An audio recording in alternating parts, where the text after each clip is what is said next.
Welcome, everybody. We're back with the podcast. Hey. Good to see you guys. Do we reintroduce ourselves? It's been a while. Oh, we are. They know who we are. Let's talk about what's happened since we last Goodness. recorded. It was 2025, the last time we End of the recorded. year, yeah. Might have been November last time we actually did one of these. Potentially. We had Christmas. It's been that long. Christmas was wide Christmas. We had some vacations. open. I got sick. Some sickness. We was had in some there. sicknesses. And then we had an Snow and ice and snowstorm. Those excuses or what? Yep. And And reality well, at the same time. there are reasons, but I don't know.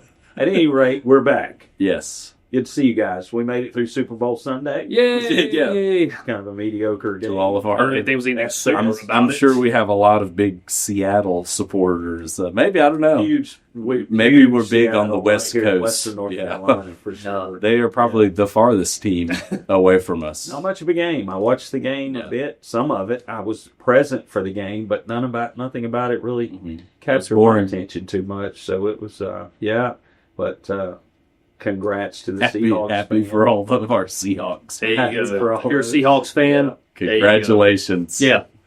We made it through. We made it through the social media of Yeah. Christians always responding to the Super Bowl halftime and which one they That's watched. today's Just stay today's on it. topic is going to be, That's today. are you saved based on which halftime show you watched? If any.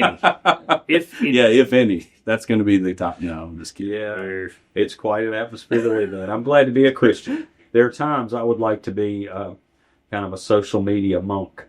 Now, the monk thing, that's also politically charged right now, Yeah. too. But in the sense of, I was thinking about it this morning, the monks, not just Buddhists, but people who, I guess I'm trying to drive the idea of people who kind of pull back from society and expose everything to get silent, Okay. quiet, Yeah. and get away from all the noise. Yeah. Man, there are days I would kind of like to just fade into the background. Just tell them to log social off. media and get out of the world. You know, do you ever just want to get out of the social media world altogether? Pretty much every day. There are times I want to. Other than this show we're recording right now. That's Here it going to be is. streaming on social So, media. yeah. So after you're I'm done glad to watching do this, and it serves a purpose. Yeah, There are yeah. days I'd rather not be in that world. You know, it's like as a pastor, anything and everything that happens, some people want you to say something. Yeah. Some people want you to be quiet. You debate in your own heart. When should I say? When should I be quiet? You debate about when to offer your opinions. I've got a lot of opinions on everything. You know what I mean? And I've never been shy about sharing them. But I don't blast those on Facebook because I have a huge variety of audience, and mine anyway. My friends are just very diverse, and I have friends from all kind of backgrounds.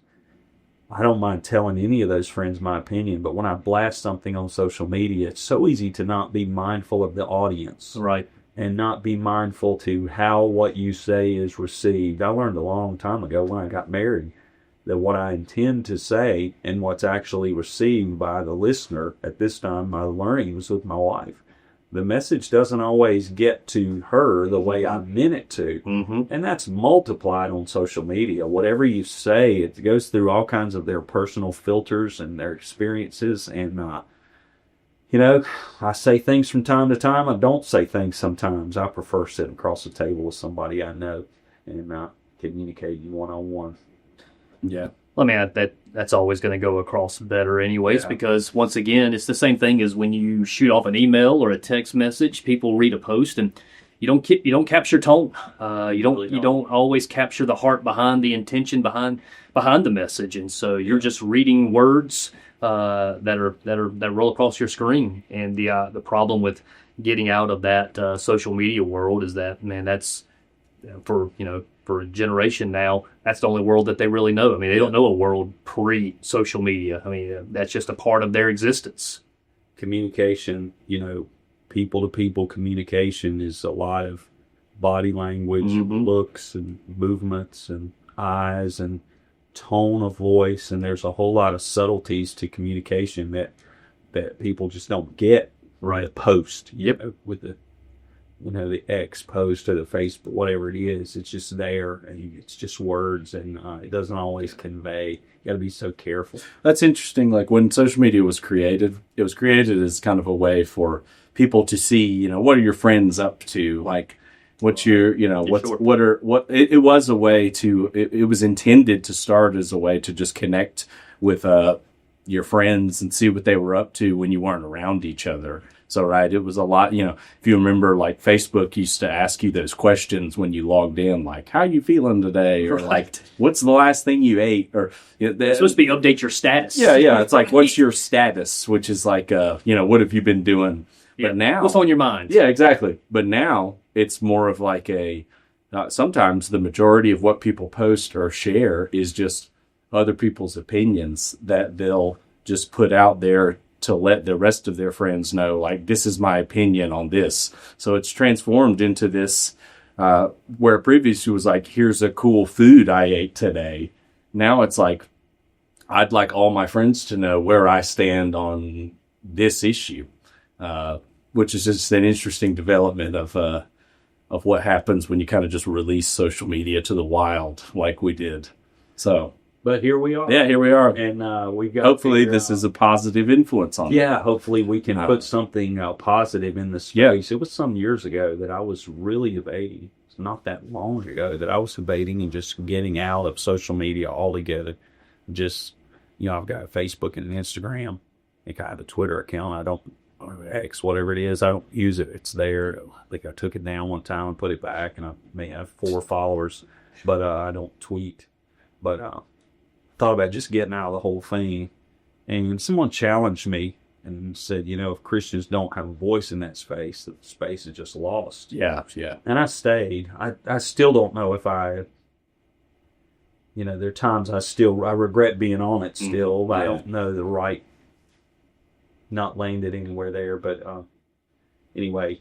I don't think it's also on the burden of every Christian to be like, you need to get up there and like make a stand for your faith on social media. The other thing people say, well, if you don't make a Facebook post, they say you haven't taken a stand. Yeah. It's almost like social media has to be the place to stand or else.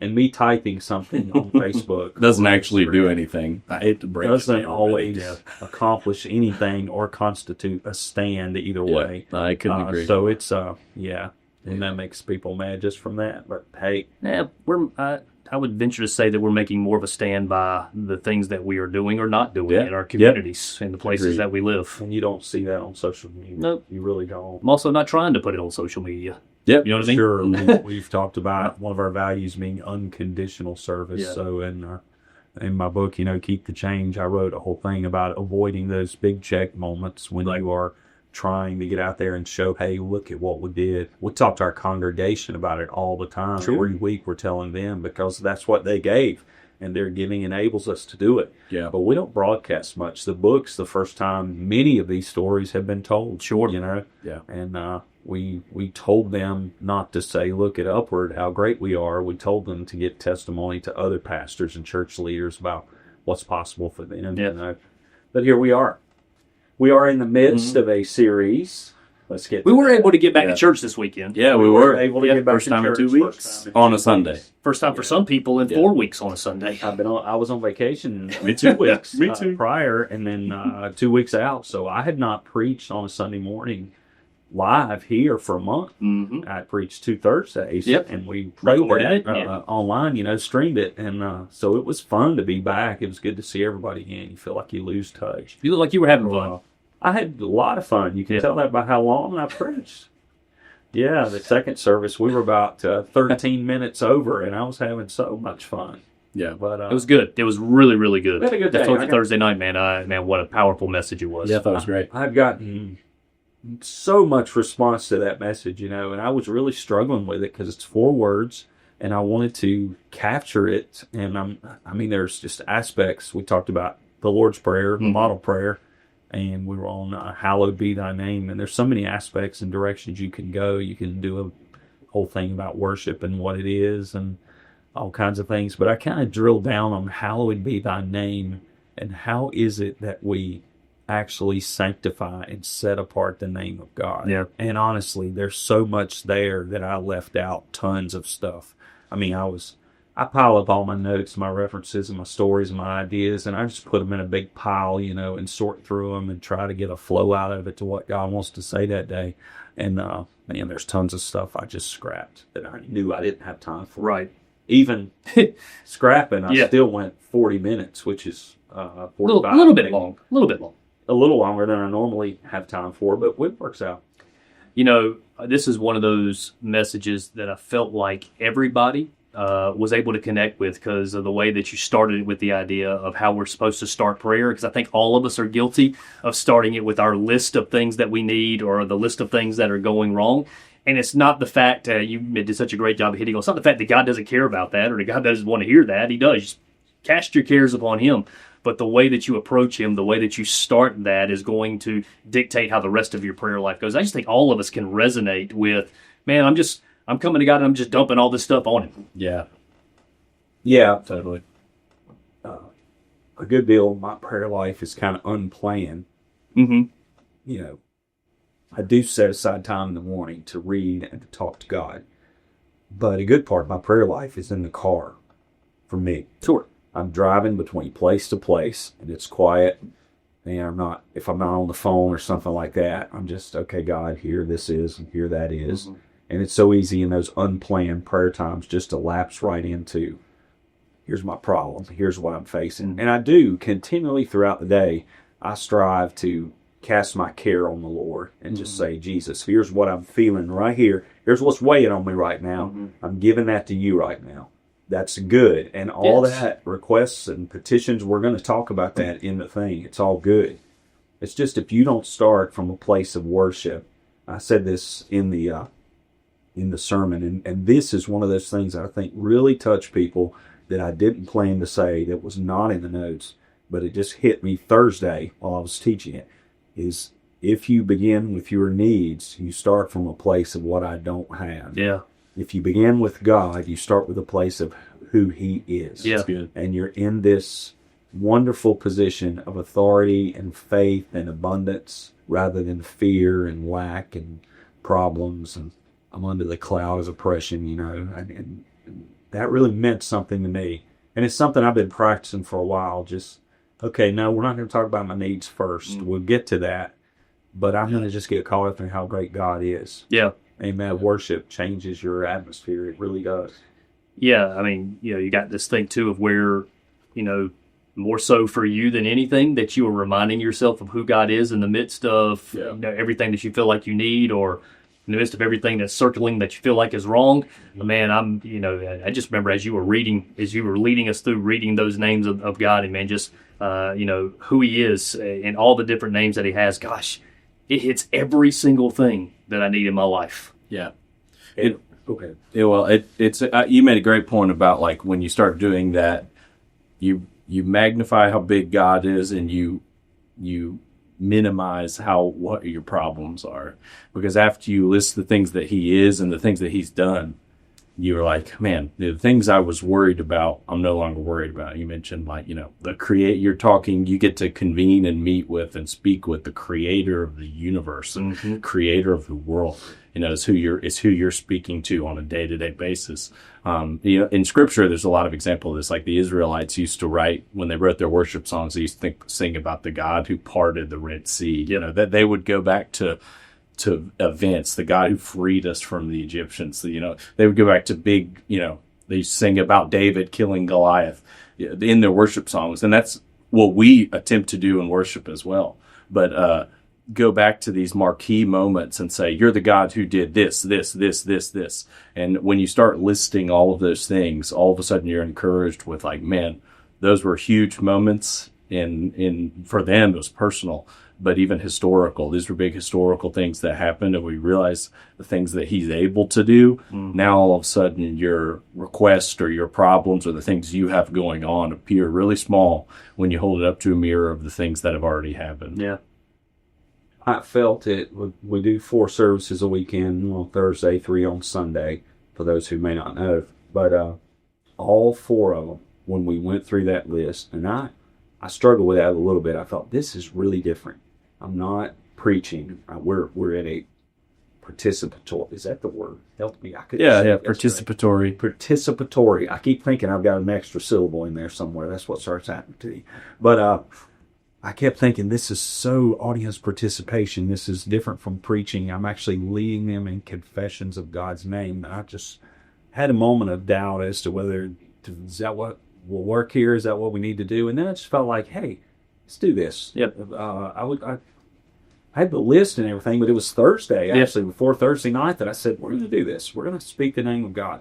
I was amazed personally that, when you're the communicator in the room, you feel the room. Right. You really do. And I was amazed that I could feel the temperature of the room rise as we went through those names. I could feel it.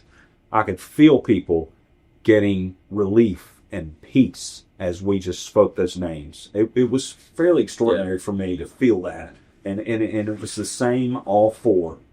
And it wasn't just in the room. I was over at West this past weekend, and the exact same thing that you're describing happened over at West as well, because I was watching and participating over there, and the entire room that was there was doing the exact same thing, having their hands lifted up in the air. Michael, you were there too. Totally. You saw this as well, man. I was part of it. Hands are in the air, and they are proclaiming and reciting those same names and those same words. And yes, the way you describe it, the temperature in the room began to change at that point in time as people were just engaging with who God is. It's amazing to me that we had a person get saved at West. Yes. One person came to Christ at West this week. One of the amazing things to me about that campus, we stream it out, live here to West at our 10:15 service is streamed. The teaching, the worship is live, and the teaching is streamed. I'm amazed at how many people that go there that tell me it's like being here. Yep. My dad went. Yep. My dad's, be 85 years old this year, and he said after it started, I didn't even know you weren't there. I didn't realize. I forgot that you weren't live. He was giving you some loud amens like he normally does when I wanted to. Dad was amen. He normally does. So I was figure out a way to string that back into my ears. I was wondering. I was like, he's normally thinking about it as you're probably hearing that. But that was just worried about it when we did that campus that video wouldn't work, and I mean the people that it tell looks me great. It's just transmits. It's not. A lady told me today she got healed watching online. Yeah. We had prayed a prayer of healing, and God healed her and took away chronic pain that she'd struggled with for years. We prayed a prayer of healing. She wasn't able to be here. She was watching online. God healed her in that moment. Wow. That's just amazing. But anyway, as we walked through it, as I went through the list every time, I'm like, what need could I come up with at one of the names of God that I apply to? So I really think that list, and I put it on my Facebook, and on my Facebook list was the whole list. Yeah. I didn't use all of those. I Yeah. used, I think there were about 4 on there that I didn't even use.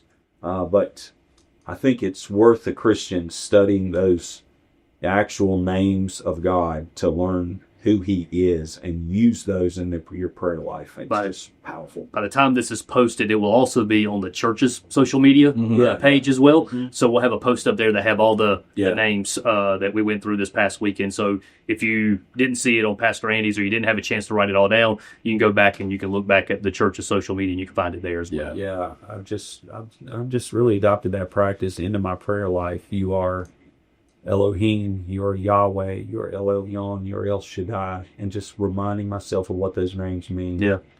I also want to say this as we wrap it up, is that Old Testament to New Testament, there's this incredible journey. It starts with Elohim, Creator God, and goes all the way to Abba, Father. Somebody ought to write a book on the journey from Elohim to Abba. Yeah. From the grand creator who spoke the worlds into existence to Papa, Daddy. Yeah. When I talk about Abba, Daddy, I always see some resistance, and I always hear it. I always feel it in the room. There's some people get a little crazy with it, Daddy, and all that sort of thing. I mean, you can be flippant with that. Right. But the truth is that Jesus died so that we can have that kind of intimate child-father relationship with Elohim. Yeah. And that journey is incredible. And that's probably, when you talk about feeling a little bit of resistance to that, I'm sure there's people out there who, when they talk about a relationship with a dad, that doesn't invoke a whole lot of great thoughts. Maybe they had a bad relationship with their dad or something along those I lines. think I said this last week, but I heard the pastor say this, and it was so good. He said, when you deal with that very thing, don't view heaven's realities through the lens of your earthly circumstances, but let God pull you out of those so that you can view earth from heaven. And that's one of the things we're going to study next week when we talk about thy kingdom come. When we talk about thy kingdom come, thy will be done on earth as it is in heaven, is that we're living on earth, but our hearts are in heaven, and our authority is in a position in heaven. So we're coming from a heavenly perspective, bringing that to bear on earth, rather than vice versa. I always like to think about it as God takes this what is sacred and makes it personal and available to everybody. One of my favorite parts of the crucifixion story is the ripping of the veil of the Holy of Holies, and it was ripped from top to bottom. And it wasn't just, a lot of people hear that and they're like, that was a sign that heaven's opening the veil to that room. But I also think about it as God is taking what you have put in a sacred place and saying, it's that sacred place is now the whole world. That place that was only reserved for the most holy people, I'm tearing it up. He rips it up, and he says, "This is no longer some sacred thing that you got to go away in a closet and meet with me. This is now available to everybody." Think about this. When you think about the sovereignty and the power of God, we read it this morning in the Light Journal, Leviticus. We're getting through Leviticus Getting through it. Get through Leviticus right now. Hang with us, guys.